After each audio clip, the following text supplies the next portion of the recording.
Hola, buenos días o buenas tardes o buenas noches. No sé en qué momento estarán viendo esto.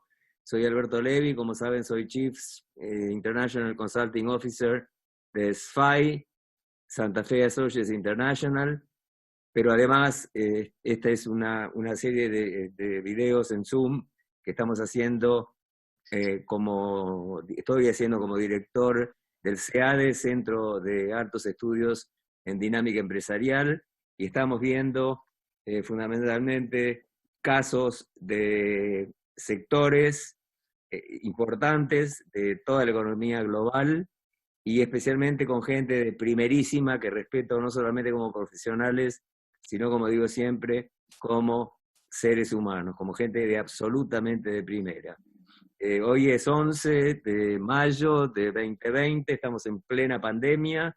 Estoy con un íntimo y muy querido amigo mío, Eric Herst, que se va a presentar él. En este momento está en Israel y nos va a hablar de un tema casi muy poco tratado, casi olvidado, que es el tema, ni que hablar ahora en momentos de pandemia, sino en general, el tema de accesibilidad en las ciudades. Un sector crítico que tiene que ver con todos nosotros, y no le quiero sacar ni un minuto a Eric, que es un honor tenerlo. Hola Eric, qué suerte que pudiste tener un ratito para darme. Contá, y Hola Avi, contá porque hablas ¿cómo tan, estás? contá porque hablas tan perfecto castellano. Mira, hablo perfecto castellano porque nací en Argentina, hace casi 31 años que vivo en Israel, eh, y hace aproximadamente 21 años, no, un poquito, 20 años, que estoy en una silla de ruedas debido a un accidente que tuve trabajando en Italia en 1999, que me provocó una cuadriplegia, y desde hace 5 años aproximadamente me dedico a accesibilidad. Ok. Hoy día soy el director para América Latina de una consultora llamada Global Ramp, que nos ocupamos de accesibilidad y asesoramos a más de 70 países en el mundo, gobiernos y privados. Global Ramp. Global Ramp. Bueno, contanos en general de accesibilidad, y después vas manejando la reunión como vos quieras, yo te voy siguiendo. Mira, hay una cosa súper importante que hay que aclarar desde el principio. Accesibilidad no es lo mismo que discapacidad. Discapacidad es un tema que se ocupa generalmente en los ministerios de salud, y la accesibilidad es algo que no es solamente para personas con discapacidades. La accesibilidad es algo que le va a llegar en algún momento a todo el mundo. Yo siempre doy el ejemplo de mis padres. Mis padres tienen 79 y 72 años, respectivamente, están en un perfecto estado de salud, pero hoy día, si ellos se van a encontrar con una escalera o con una rampa, seguramente van a utilizar la rampa, porque les va a ser más cómodo. Quiere decir que la accesibilidad en algún momento le va a llegar a todo el mundo, y todo el mundo va a necesitar utilizar la accesibilidad. Cuando hablamos de accesibilidad, hablamos de dos tipos de accesibilidad: accesibilidad edilicia y accesibilidad de servicios. Y dentro de la accesibilidad vos tenés lo que es la accesibilidad visible y la accesibilidad no visible. Una accesibilidad visible puede ser el caso de una silla de ruedas. Vos estás viendo que la persona necesita algún tipo de accesibilidad. Ahora, una accesibilidad no visible puede entrar en personas que pueden tener una accesibilidad cognitiva, una discapacidad auditiva, visual, emocional. Eh, Todos ese tipo de personas son personas con una discapacidad no visible. Una discapacidad visible es una cuadriplegia, una paraplegia, una persona en silla de ruedas, una persona no vidente. Esa es una accesibilidad visible, la cual vos podés ver y podés entender que pueden llegar a necesitar algún tipo de accesibilidad. Sí. Con respecto a la accesibilidad edilicia, es la más fácil. Simplemente uno se rige sobre las leyes que hay y sobre esas tenés que reglamentarlas. Es importante en el tema de accesibilidad tener lo que se llama una ley paraguas de accesibilidad, pero más importante es la reglamentación de esa ley. Si vos tenés una ley en la cual te dice diferentes aspectos sobre la accesibilidad, pero no está reglamentada ni tiene ningún tipo de penas, es una ley obsoleta, simplemente se hizo por una cuestión de que había que hacer una ley de accesibilidad, pero no se lleva a cabo para poder utilizarla en la cotidianidad de la gente. Entonces, Israel es un ejemplo en materia de accesibilidad en los últimos 20 años, pero al mismo tiempo, Israel es un ejemplo de no accesibilidad anterior a los últimos 20 años. Israel hace 25 años era un desierto en materia de accesibilidad y hoy día es agua. Lo que pasó fue un accidente que hubo con unos helicópteros, donde uno de los pilotos quedó cuadripléjico y empezó a notar de que era muy difícil la accesibilidad en el país. Se comunicó con el ese entonces presidente Ezer Weizmann, quien le dijo, ¿qué es lo que necesitas? Y él simplemente dijo, necesito que haya una política de Estado en materia de accesibilidad. Y desde ese momento, él creó una fundación llamada Accesibilidad Israel, y desde ese momento empezó a crecer y la accesibilidad pasó a ser una política de Estado. Yo quiero, Avi, focalizarme y explicar lo que es una política de Estado con respecto a la accesibilidad. Vale. Una política de Estado es que haya una ley paraguas, que haya reglamentación sobre esa ley y que después haya penas sobre las reglamentaciones que hay sobre las leyes, específicamente en accesibilidad. Voy a focalizarme para que la gente entienda en tiempos que estamos viviendo ahora lo que es una política de Estado en accesibilidad y voy a poner como ejemplo el coronavirus. Más allá de todas las medidas que tomó Israel para prevenir el tema del coronavirus, que fueron políticas de Estado, sin lugar a dudas, el tema de la accesibilidad se puede notar en lo que fue la señalítica y la comunicación. Eso fue fundamental.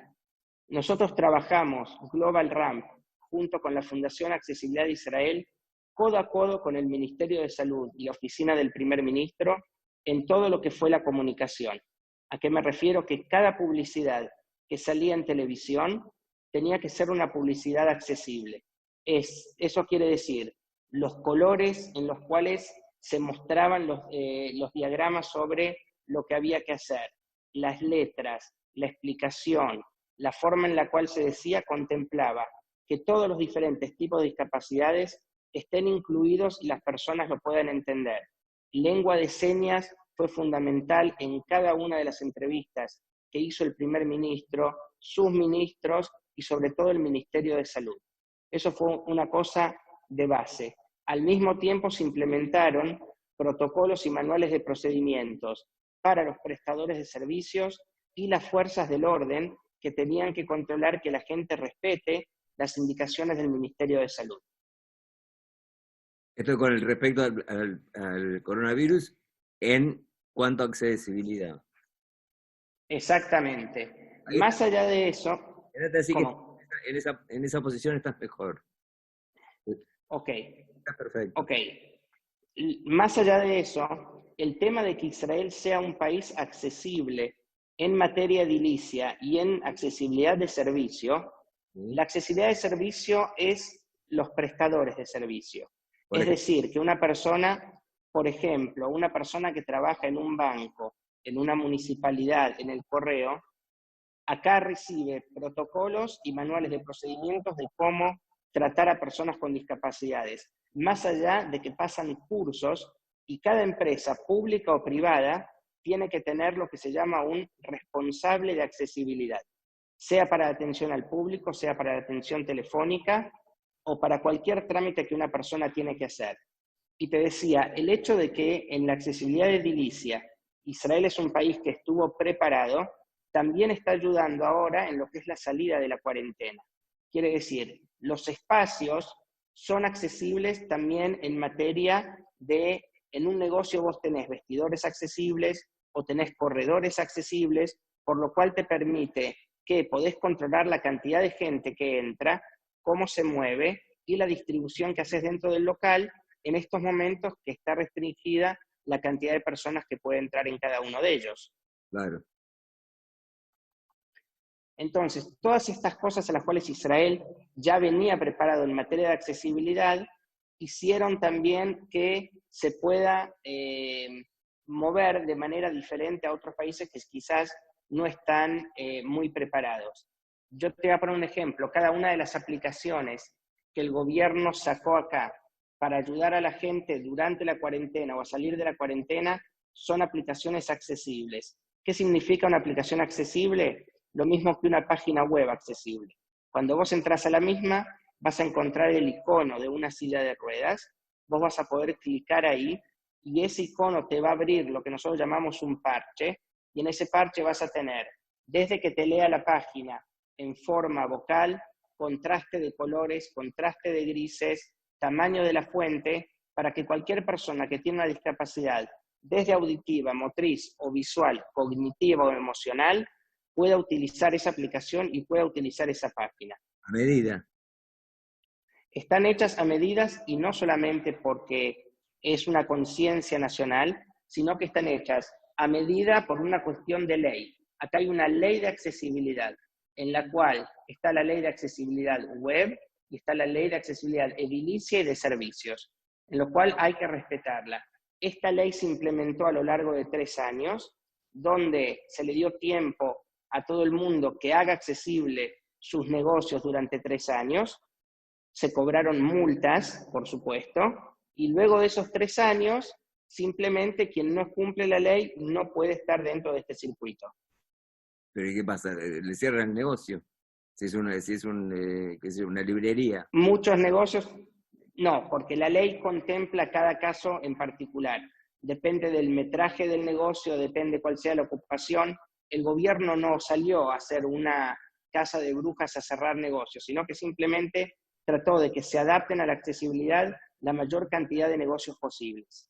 Se va parametrizando según el tamaño. Exactamente, exactamente. Por eso se hizo en un lapso de 3 años. Bueno. Contame una cosa, y cuando hacen asesoramiento a un país, por ejemplo, o a una empresa o a un municipio. Y el asesoramiento puede ser desde cursos de accesibilidad online, hacer las páginas web accesibles, y en casos de lo que sea en municipalidad, se entrena a la gente de cómo tiene que tratar, recibir o ayudar a personas con discapacidades. Generalmente la gente suele cometer errores muy claros. Por ejemplo, si yo, que voy generalmente con un asistente que me ayuda con la silla a algún lugar, la gente suele hablarle a mi asistente y no a mí. Pero esto es un problema que, si yo le pregunto a 10 adultos qué ven cuando me ven a mí, y la mayoría de la gente va a decir angustia, frustración, discapacidad, problemática. Si yo le hago la misma pregunta a niños, los niños van a responder silla o silla de ruedas, persona en silla de ruedas, o van a preguntar cosas que le pueden inquietar a los niños como ¿a qué velocidad va la silla? A mí una vez me han preguntado si yo iba más rápido que Superman con la silla, por ejemplo. Pero ¿por qué esa diferencia? Porque los adultos nosotros solemos poner en un mismo cubilete todo lo que nosotros conocemos como adultos. Entonces ponemos discapacidad, enfermedad, frustración, angustia, absolutamente todo, revolvemos y sale que una persona que está en silla de ruedas quizás no tiene la capacidad de autogestionarse o de hablar por sí mismo. Entonces me salen estos ejemplos como que le hablan a mi asistente o que me hablan lento. También me ha pasado, no voy a decir ni la ministra ni el ministerio que era, pero me ha pasado en Argentina de tener una reunión en la cual me hablaban extremadamente lento. A lo que yo en ese momento decidí responder con la misma velocidad en la cual me hablaban. Entonces era una conversación de 2 personas que hablábamos extremadamente lento, y cuando salí de esa reunión dije, la verdad que lo felicito porque han puesto una persona con una discapacidad cognitiva a dirigir un ministerio. A lo que me dijeron, no tiene ninguna discapacidad. Y a lo que yo dije, miren, alguna debe tener porque si no, no hablaría tan lento. Después me enteré que ella pensó que yo tenía una discapacidad cognitiva porque le hablaba lento. Entonces son errores típicos que se hacen, Un por sesgo, ejemplo. sesgo cognitivo. Sí, sí. Uno suele por una cuestión de no conocer, suele entrar en estos errores. Entonces lo que nosotros hacemos es también darle estos instrumentos a la gente para que sepan cómo reaccionar en cada situación y les explicamos de que la reacción de cada persona con discapacidades depende pura y exclusivamente en el momento en el cual se encuentra en su trauma. Entonces, una de las cosas que uno tiene que estar acostumbrado es que la respuesta no sea positiva. El punto número uno, Avi, que nosotros le decimos a la gente cuando vos querés ayudar a una persona con discapacidades y querés ser accesible para con él, lo primero que tenés que preguntar es, ¿en qué te puedo ayudar? Ajá. Entonces la persona con discapacidades te va a responder A, si necesita ayuda, y B te va a decir cómo te puedo ayudar. ¿Cuál es el error en el cual nosotros nos encontramos muy generalmente? Es que la gente te dice, no, deja, yo conozco un tío mío, tiene un sobrino que tiene una maestra que manda al hijo a un lugar donde hay otra persona con silla de ruedas. Entonces, en ese momento, más allá de que vos sabés que hay otra persona en el mundo con silla de ruedas, el ejemplo que te acaban de dar no te sirve para nada, porque son todos los casos diferentes. Entonces, primero, si te puedo ayudar, cómo te puedo ayudar, y después simplemente escuchar lo que la persona te pide para que lo ayudes, porque es seguramente el que tiene más conocimiento de cómo se lo puede ayudar mejor.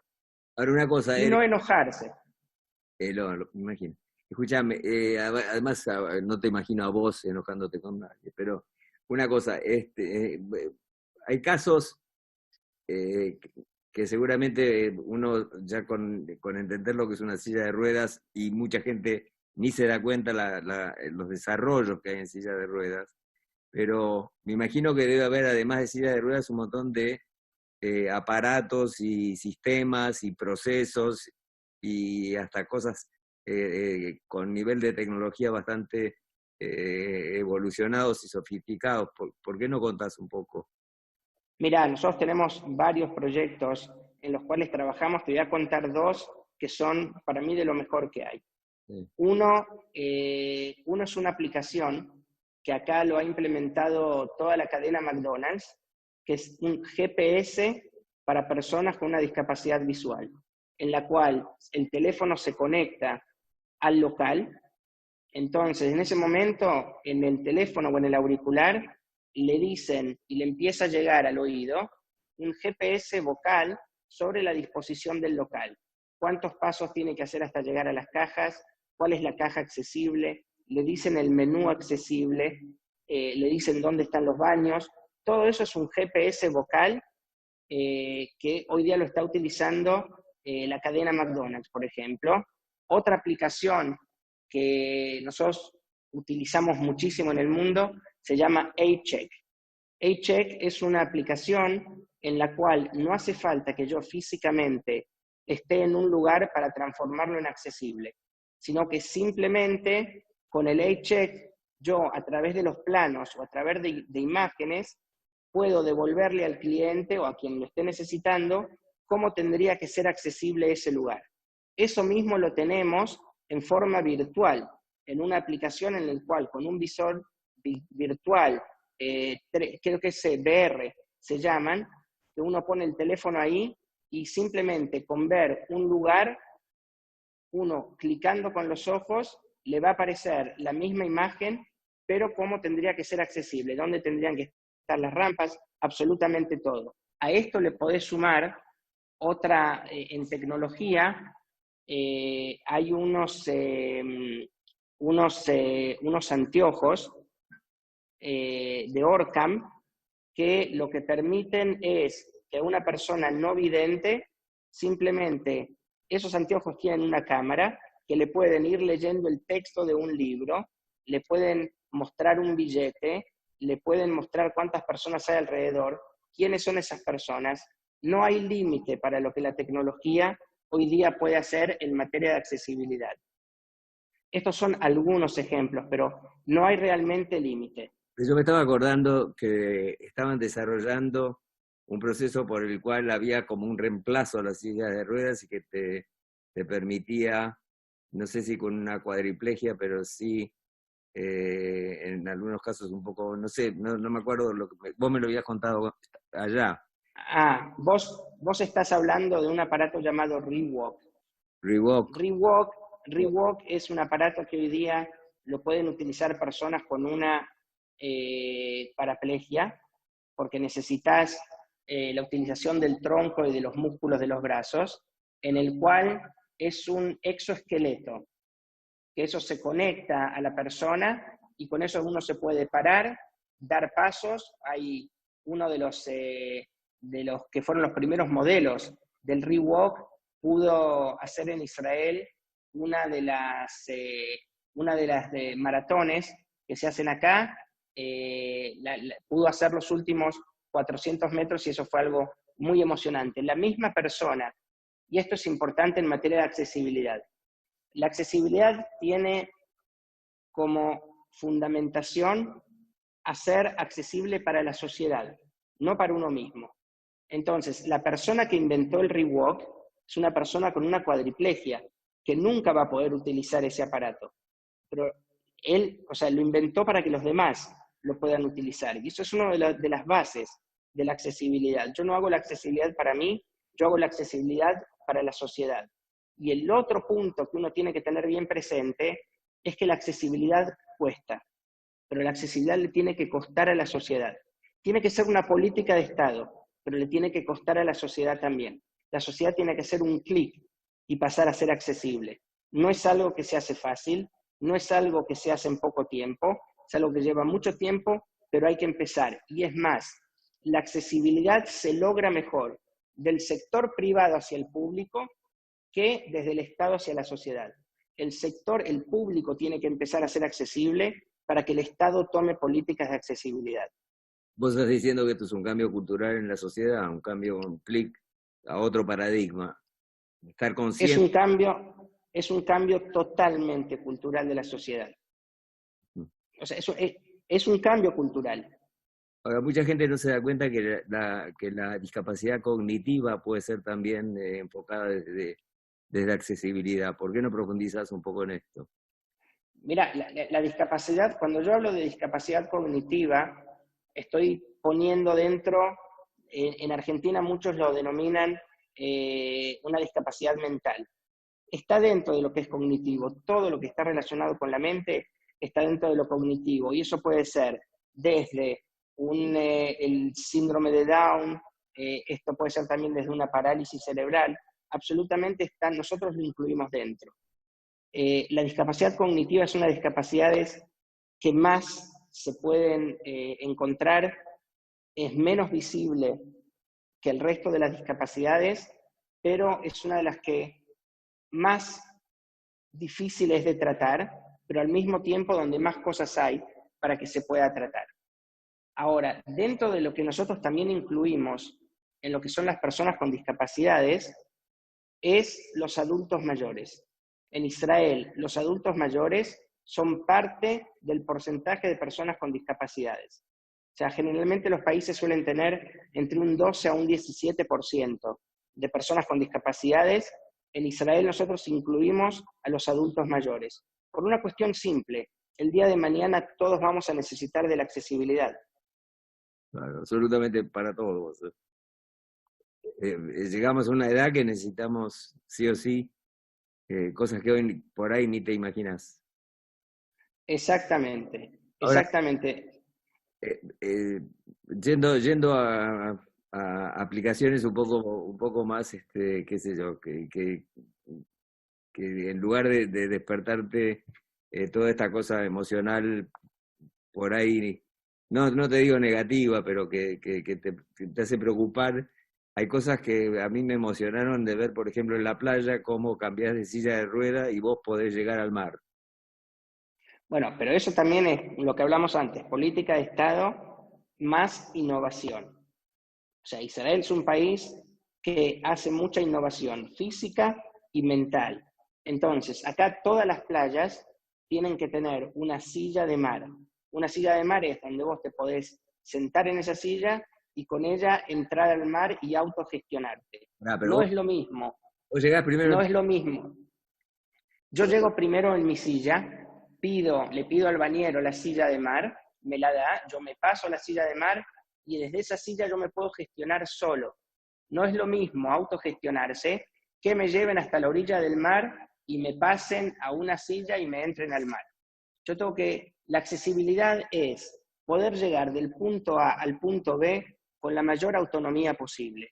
Entonces, todas las playas de Israel, más allá de contar con una silla de mar, también cuentan con una posición para personas con discapacidades, donde en la misma arena se hace todo un camino que suele ser o de cemento a veces o con unas lonas francesas, y hay un lugar con cemento donde es para silla de ruedas. Ahora, todo el mundo lo puede utilizar y todo el mundo lo utiliza.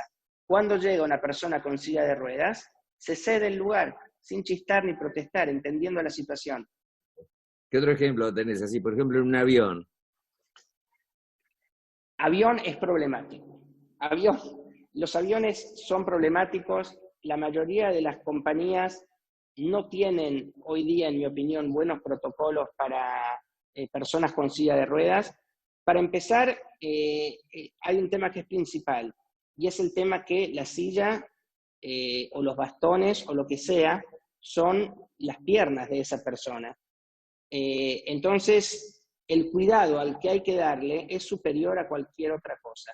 Claro. Vos imaginate que si uno llega a un lugar y la silla no llegó en forma sana, es un problema grave.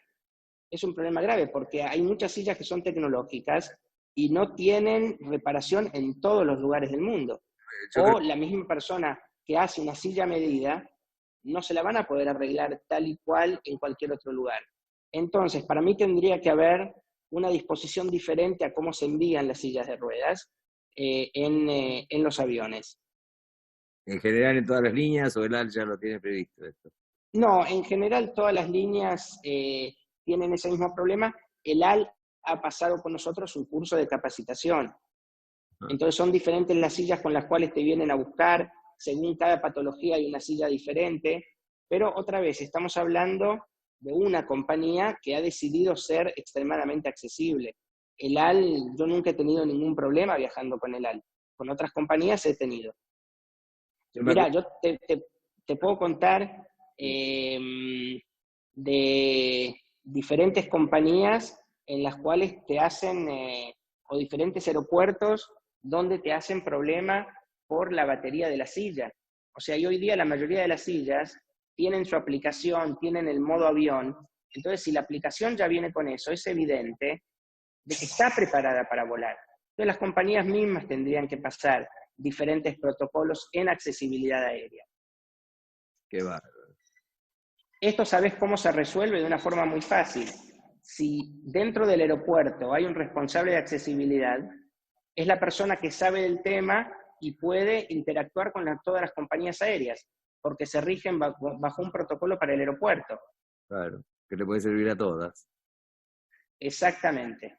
Ahora, la persona que está preparada en accesibilidad, por ejemplo, en el caso de un aeropuerto, en una empresa, como vos dijiste, o en un municipio, pero vamos a algo más chico, un aeropuerto o una empresa. Me imagino que debe ser una formación muy interdisciplinaria, no tiene nada, no es solamente cómo manejarse cuando llega alguien con una silla y qué hacer con la silla o qué hacer con la persona, sino que debe ser mucho más complejo.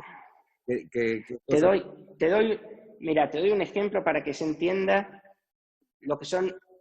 Es necesario crear protocolos y manuales de procedimiento en materia de accesibilidad. Vamos a poner una cosa muy simple que puede ser una empresa prestadora de servicios de televisión y cable, ¿ok? No sé los nombres de algunas de ellas en Argentina. Acá hay una que se llama HOT, ponele. HOT. Entonces, sí, si yo llamo por teléfono a HOT porque tuve un problema, sea con la conexión a internet o con el televisor, entonces yo les aviso, yo soy una persona con discapacidades. Me van a preguntar, ¿qué tipo de discapacidad tiene? Tengo una discapacidad física. Entonces me van a preguntar, ¿usted puede llegar hasta atrás del televisor para desconectarlo y conectarlo? Si yo le digo que sí, me van a seguir informando qué es lo que tengo que hacer. Si yo le digo que no, automáticamente me van a decir, ya le mandamos un técnico. Y en cada vez que la respuesta sea no, hasta el punto donde yo llegué, ya le mandamos un técnico. ¿Pero por qué? Porque ellos siguen protocolos. ¿Qué significa seguir protocolos? Que la persona no tiene que ponerse a pensar en ese momento qué es lo que tiene que hacer o cómo tiene que responder. Tiene un protocolo, un manual, el cual lo sigue y a través de él hace que esto sea muy simple. Una empresa de televisión, agua, gas, lo que sea. Si la respuesta va a ser no puedo físicamente arreglarme, ya le mandamos un técnico. Vos una vez me dejaste paralizado acá en Buenos Aires y acá en casa, cuando me contaste un ejemplo que no me di cuenta y es tan evidente que yo me quedé pensando, ¿cómo no me di cuenta? Llegás a un banco y el mostrador del banco te queda por acá. Exactamente. A mí me ha pasado varias veces que llego a un banco, el mostrador está alto y la persona me dice, no lo escucho. A lo que yo digo, no, no me ves. No es que no me escuchas, no me ves. Entonces, eso se soluciona fácilmente. Tiene que haber un mostrador que sea a la altura de una silla de ruedas. Bueno, Son cosas fáciles. Todo lo que sea físico, edilicio, es lo más fácil de solucionar. Lo más complicado es lo que es la accesibilidad de servicios, porque ahí vos tenés que cambiarle la mentalidad a la gente. o sea, lo que tiene que ver con cómo te atienden, cómo... Exactamente. Accesible es hacer que haya accesibilidad, es hacer que una situación sea accesible también. No simplemente que haya una rampa, sino que la situación sea accesible. Y yo tengo la obligación, como ser una persona con discapacidades, yo tengo la obligación ética y moral de no enojarme y explicarle a la gente qué es lo que estoy pidiendo. Esa es mi obligación, pero eso lleva un tiempo, Avi. Uno no puede pretenderlo al inicio. Yo pongo mi ejemplo siempre personal. A mí me llevó 2 años entender mi lesión. Y en esos primeros 2 años, yo me enojé. Desde mi mamá hasta Dios, pasaron todos. Claro. Todos. Pero ese era mi enojo. Una vez que yo salí de ese enojo, Que a mí. pude empezar a brindar soluciones para que mi vida sea más fácil y que para el resto de la gente, que el día de mañana va a necesitar la accesibilidad, su vida sea tan fácil como la que yo pretendo que sea la mía. Ahora contame, desde el punto de vista de la ciudad, de una ciudad, más allá de que la rampa, de la esquina, de cada vereda tenga el declive necesario como para que una silla pueda. ¿Qué otras cosas hay en la ciudad y cómo está Buenos Aires? Vos estuviste hace poco en Buenos Aires, el año pasado. Mira, yo te puedo hablar de Argentina en general. Sí. Argentina en general no es accesible. Es verdad que hay muchas rampas, la mayoría de esas rampas, si vos las querés bajar solo con una silla de ruedas, o te vas a caer para adelante o para atrás. Realmente, en ese sentido, no están bien hechas las rampas. La ciudad de Buenos Aires, dentro de lo que es el resto de Argentina, junto con Mendoza, de lo más accesible que vi. Eso sí, en comparación con otros lugares, de lo más accesible que vi. Yo pongo como ciudad más accesible en las cuales yo estuve en Argentina las rampas que han hecho en la ciudad de Mendoza. Son rampas extremadamente bien hechas, pero, y esto es importante aclararlo, no se puede comparar con otras ciudades. ¿Por qué? Porque no tenés la misma cantidad de vereda. Mendoza tiene veredas anchas por el tema de las acequias. Vos en la ciudad de Buenos Aires no tenés ese espacio para poder hacer lo que hicieron en Mendoza. Igual en todos lados se puede mejorar. Vos decís para que dé el declive necesario. Exactamente. El declive tiene que ser aproximadamente unos 15 grados. Ah, claro. Entonces necesitas un espacio mucho más largo. Exactamente. Claro. Yo he visto rampas donde necesitas 4 personas para hacer esa rampa. O sea, para que te puedan subir o bajar de esa rampa, necesitas 4 personas. Argentina tiene un déficit en materia de accesibilidad, empezando por no tener una ley paraguas y no tener reglamentación sobre esa ley de accesibilidad. Que el primero que tendría que hacer sus páginas oficiales y toda su infraestructura accesible, sin lugar a dudas, son los entes gubernamentales del gobierno, provincias, municipios, etcétera, etcétera, para después sí poder salir y decirle a la sociedad, seamos accesibles.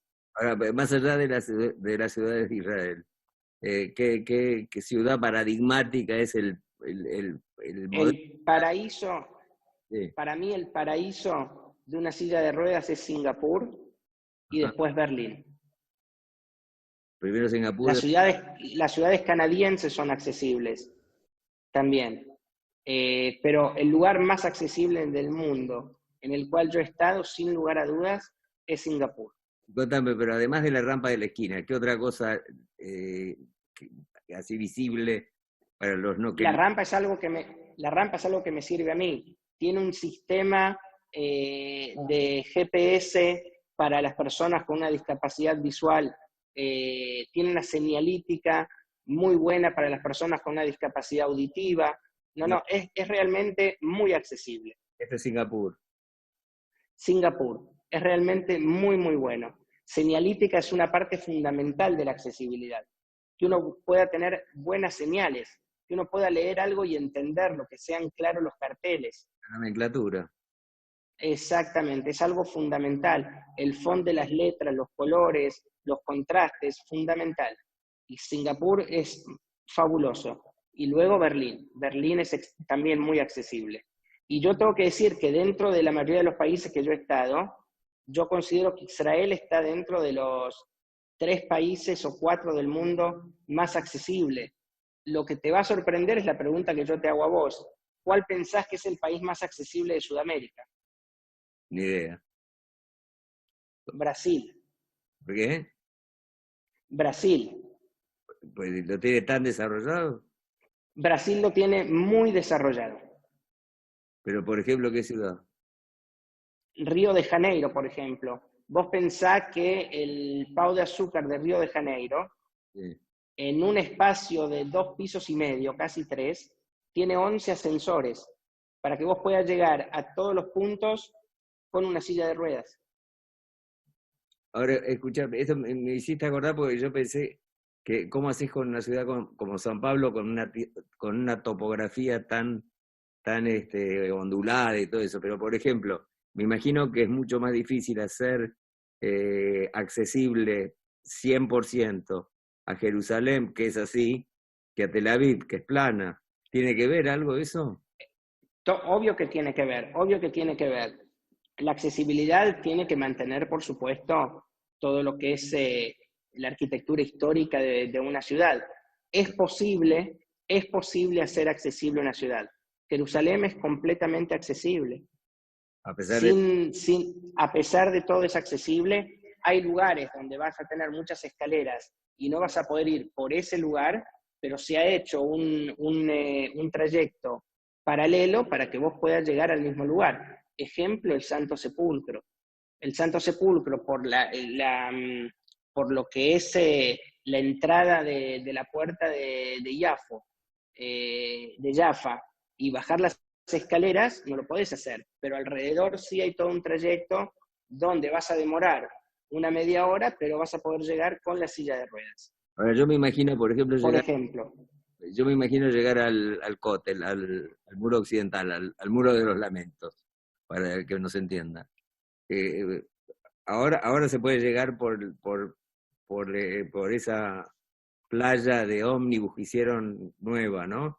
Pero antes, ¿cómo se llegaba? No, para llegar al Muro de los Lamentos hay una predisposición por parte del gobierno, el cual cualquier persona con el certificado de discapacidad puede entrar con su auto al estacionamiento del muro. Directamente al estacionamiento. Directamente al estacionamiento. Vos pensás, Avi, que en Israel el 85% de las personas con discapacidades tiene su propio auto. Claro. Ahora, Entonces ahí está la diferencia. hay una pregunta triste que no te quería hacer, pero ahora viene el caso porque me acuerdo cosas que vi en el muro. Debe haber una influencia muy importante de la cantidad de casualties, de heridos o por guerra o por atentados, y eso debe haber sido un factor crítico en el desarrollo de tanta tecnología de accesibilidad, ¿no? Mira, me río porque es una de las preguntas que generalmente siempre me hacen, yo agradezco que la hagan, y la respuesta es muy simple. Combatimos mejor de lo que manejamos. son más las personas con discapacidades por accidentes de tránsito que personas en guerras. No me digas. Uh-huh. A vos. A ver, En profundiza. la estadística son más los accidentes de tránsito. Pero mira vos. Que menos mal que te lo pregunté. No, es que todo el mundo me hace esa pregunta. Todo el mundo me pregunta viendo los conflictos bélicos y la historia de Israel. Seguramente tienen mucha gente y la respuesta es que, gracias a Dios, combatimos mejor de lo que manejamos. Pero por accidente de tránsito en plena ciudad o en la ruta. Y vos pensás que Israel tiene muchas rutas, la gente se mueve mucho de una ciudad a la otra mismo para trabajar, para esparcimiento, para salir a comer. Entonces, lamentablemente hay muchos accidentes de tránsito. Ha bajado drásticamente en los últimos 10 años, porque hubo muchas campañas para combatir eso, pero lamentablemente todavía hay. ¿Las campañas en qué consistieron, por ejemplo? Las campañas consistieron con el hecho de que si tomás no manejes, siempre puede haber otra persona que maneje en tu lugar, si te sentís cansado para el auto, no hay ningún problema con eso. Todas campañas, sobre todo para los jóvenes y también para los adultos, en el sentido de que nadie tiene la capacidad de poder superar un cansancio mientras está manejando. Bueno, ¿qué consejos le das a cualquier ciudad argentina ahora? O a cualquier empresa. Empecemos por una empresa. Yo a la empresa el consejo principal que le doy es contratar un responsable de accesibilidad, crear sus propios protocolos de accesibilidad en caso de que sean creadores y prestadores de servicios, y en caso de que no lo sean, para lo que es la contratación de personas con discapacidades, y buscar que ser accesibles, porque ser accesibles incluye absolutamente todo. Yo no tengo que ir a especificar sobre la inclusión laboral si soy accesible. Si soy accesible, automáticamente dentro va a estar la inclusión laboral. Entonces, mi consejo a las empresas privadas es que contraten un responsable de accesibilidad. Yo te voy a dar un ejemplo. Hay un lugar muy famoso en todo el mundo, no sé si está en Argentina, llamado IKEA. No está, pero es muy conocido. Lo conocemos todos. Bueno, nosotros hicimos un proyecto con IKEA, en la cual muebles sueca. IKEA, exactamente, IKEA desarrolla muebles accesibles in situ para clientes que lo piden. Si IKEA vende un sillón y ese sillón es bajo, entonces lo que hace es, en ese momento, con la persona que lo quiere comprar, pero le resulta muy bajo, le agrega la cantidad necesaria de altura para que esa persona lo pueda utilizar. No. Calculo que tiene que haber lugares como IKEA en Argentina que pueden adoptar este tipo de protocolos. Por ejemplo. Muy bien, excelente. Y para las ciudades, yo lo que recomiendo es otra vez, primero para el país en general, tiene que haber una ley de accesibilidad paraguas con reglamentación de esa ley, con penas para la reglamentación de esa ley, en un periodo no mínimo de 3 años, para, en ese momento, no solamente que el gobierno se vuelva accesible, sino que la sociedad entienda que hay que hacer un cambio y ser accesibles. Contame, vos nombraste las ciudades de Brasil como que están bastante adelantadas en esto. ¿Tienen los protocolos, tienen las leyes, tienen las reglamentaciones? Tienen absolutamente todo. Nosotros hemos trabajado de cerca con Brasil en todo lo que fue los Juegos Olímpicos, Paralímpicos. O sea, nosotros hicimos el proyecto en conjunto con ellos, por ejemplo. Y ahí se entabló una relación que es muy buena. Es más, Global Ramp ahora está asesorando al gobierno chileno en la implementación de una ley de accesibilidad. Qué bueno. Bueno, Global Ramp AVI hizo protocolos y manuales de procedimientos para personas con discapacidades durante el COVID-19. Se los enviamos a varios países. Dentro de Argentina se los enviamos a Presidencia, a Sergio Massa y a Horacio Rodríguez Larreta. Les enviamos los protocolos de cómo, que los pueden ayudar en el tema de personas con discapacidades, accesibilidad durante el coronavirus. Bueno, es emocionante más que interesante, así que te agradezco muchísimo y me honra que seamos amigos hace tanto tiempo. A mí también, te mando un gran abrazo. Espero verte, me encantaría verte acá, pero me gusta más verte allá. Si Dios Bueno, quiere. hay que esperar que abran los vuelos. Acá ya estamos abriendo el país, así que se calcula que en aproximadamente 2 meses también los vuelos en Israel se van a empezar a abrir. Y vamos a comer al puerto. Por supuesto. Te mando un abrazo enorme, mandar un abrazo a todos, a Rex, que es la persona el asistente de Eric, que es un genio y que es un tipo muy querible. Y bueno, gracias Eric, sos un tipo adorable, como siempre, y siempre da gusto escucharte. Dale, acá Rex está sosteniendo el teléfono, pero te manda un abrazo. Bueno, te mando un beso, Claudia, que me está mirando desde ahí, porque estamos en casa, te imaginas. Dale, mandale un beso enorme. Un beso enorme. Me tira besos. Chau, gracias, viejo. Gracias, Avi. Gracias. Saludos a todos. Muchas gracias. Chao. Bye. Corto, ¿eh? Quédate un minutito en línea que yo corto y nos despedimos